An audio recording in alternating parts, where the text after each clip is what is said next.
To all the friends out there who's watching this in remembrance of Victor Tay.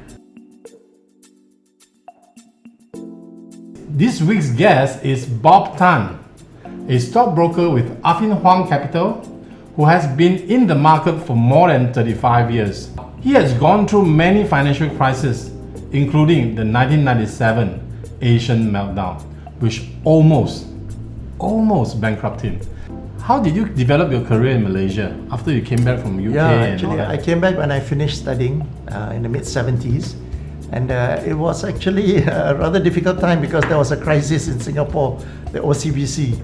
Over the years, I have been in the market in 3 different firms, in Seagrove and Campbell, in TA Securities, and now in Affin Hwang. In 1998, 4 years into your stockbroking career, there was a huge crisis. Tell us a bit about that. Yes, that was 86, 87. It was the Pan L crisis. The market actually went into a tailspin.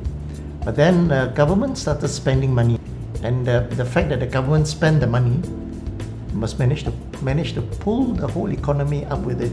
In the 1997 Asian financial crisis, what happened? How did you not see it coming?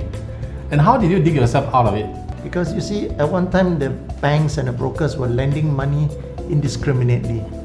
So you see, if you've got shares worth $1 million, they will lend you 600, 700, 800,000.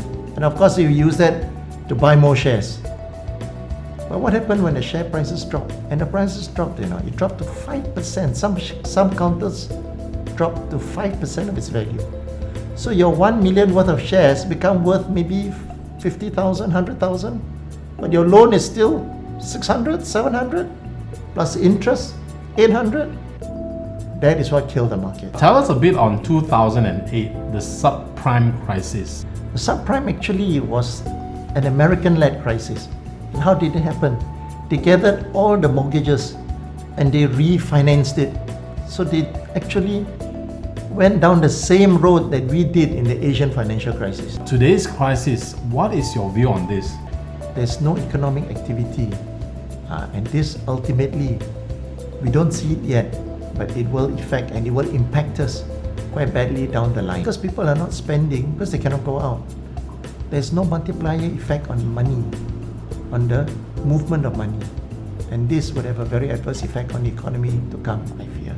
How do you see what is going to happen today, in 6 months' time, and in a year?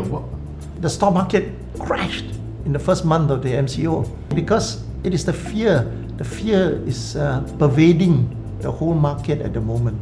So we do not know how it would, the full impact of this thing that will come, but definitely it will come. What is your comment of letting the virus go rampant and save the economy? I think one has to be responsible, to yourself. You need some economic activity, but still go out and spend money. As an investor, what can I do now? You should play the market or buy or invest shares with money that you have. Do not borrow to play the market. What steps should we take now to weather the storm that is coming? Try and reduce your gearing as best you can. Adjust your lifestyle because you know that the cash flow, your cash flow will be impacted for sure. Take stock of what one has. Like not living beyond the means, which is the normal thing, and must act and plan accordingly. What is the right mindset to handle these circumstances? You use your God-given talent, your own education, your skills, your contacts, your abilities, and you go there and you work. You try. You keep on trying. You don't give up.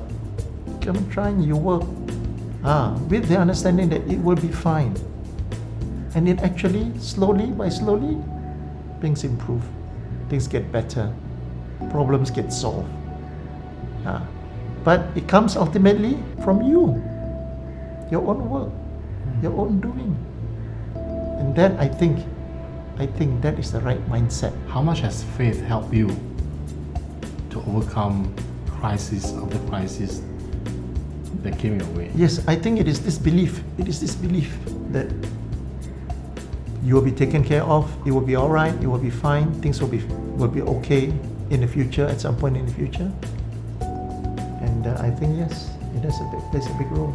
Don't forget, we all have God-given talent and ability in different things, perhaps, but we all do. So we just try and make use to the Have best. faith in the future. So tell us about Victor. He is a man of God. He was very active in the Salvation Army. And I think a lot of what he did reflected his faith. He's very capable and he's always helping others. That was the thing about him. Always ready to lend a helping hand. Sadly, he had an accident where he fell and we lost him 8 years ago.